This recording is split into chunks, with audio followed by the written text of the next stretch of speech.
Miss Twiggley's Tree by Dorothea Warren Fox.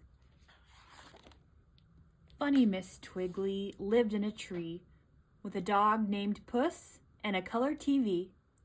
She did what she liked, and she liked what she did. But when company came, Miss Twiggley hid.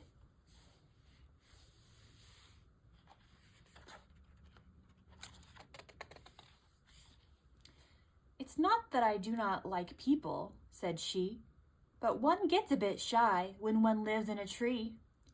She named her dog Puss. He didn't mind that. "My very best friend," he said, "is a cat."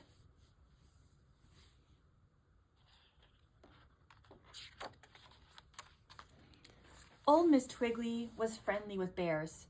"They shed on the sofa," she said, "but who cares? They don't find me odd, and I'm grateful for that. I don't think they'd mind if I slept in my hat. And just to be sure..." She slept in her hat. She slept in her hat, but she made up her bed, and she swept and she dusted until the bears said they were thoroughly tired of being so neat, and refused when she asked them to hold up their feet.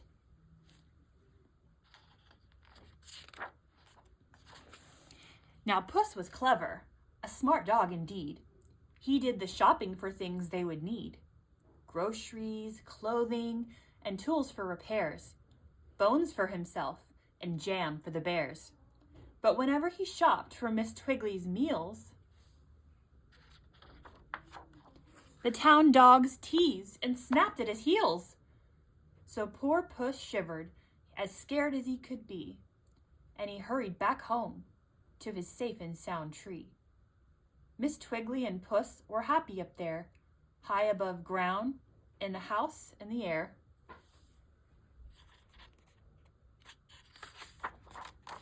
"Simply disgraceful," said people in town, "to live in a tree and never come down."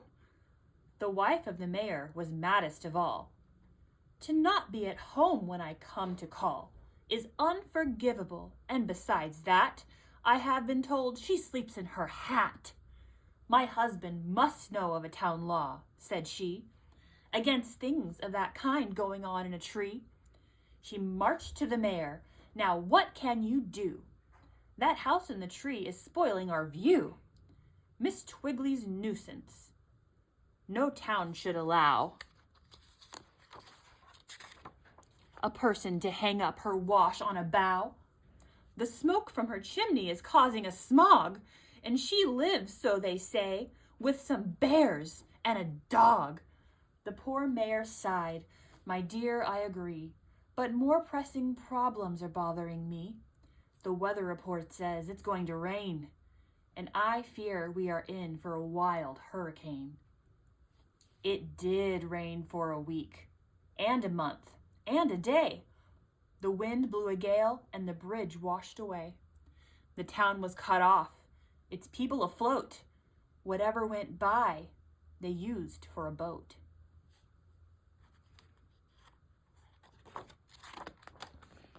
The road and the meadow were one stormy sea, and right in the middle stood the house in the tree.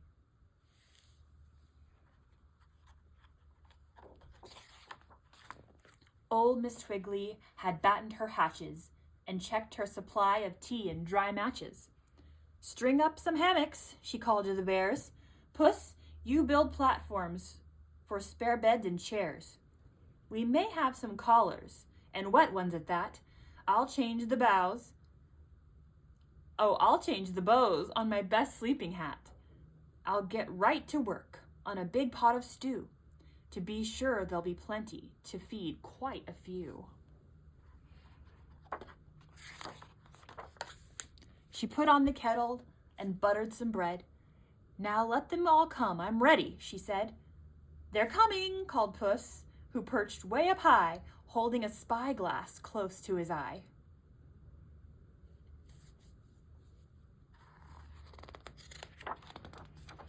"Ahoy!" called the mayor. "Miss Twiggley, yoo-hoo! Is there room in your house for a wet friend or two?" "There's room for you all," Miss Twiggley replied. "Climb up where it's warm. Come up and be dried."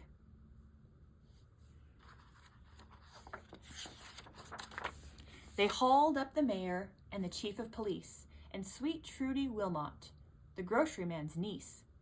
Pigs came in their trough, a wet mother cat arrived with her kittens aboard a straw hat.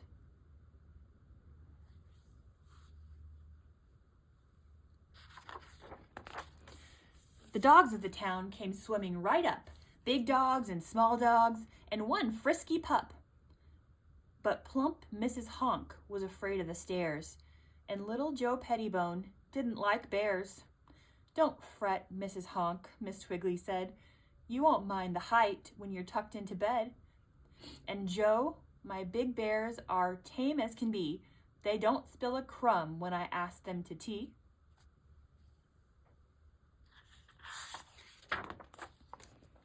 In the very last boat, bedraggled and wet, was the wife of the mayor, looking upset. She felt so ashamed of the words she had said when her hostess declared, "I've fixed you my bed."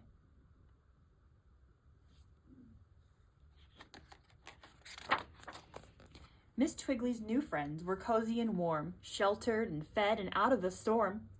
Though the wind made the rain go splittery splat, the mayor's wife slept safe and sound in the hat.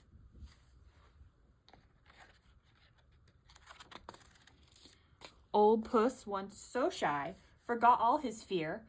The town dogs were fun. He was glad they were here. They pretended the house was like Noah's Ark. They played games and sang till long after dark.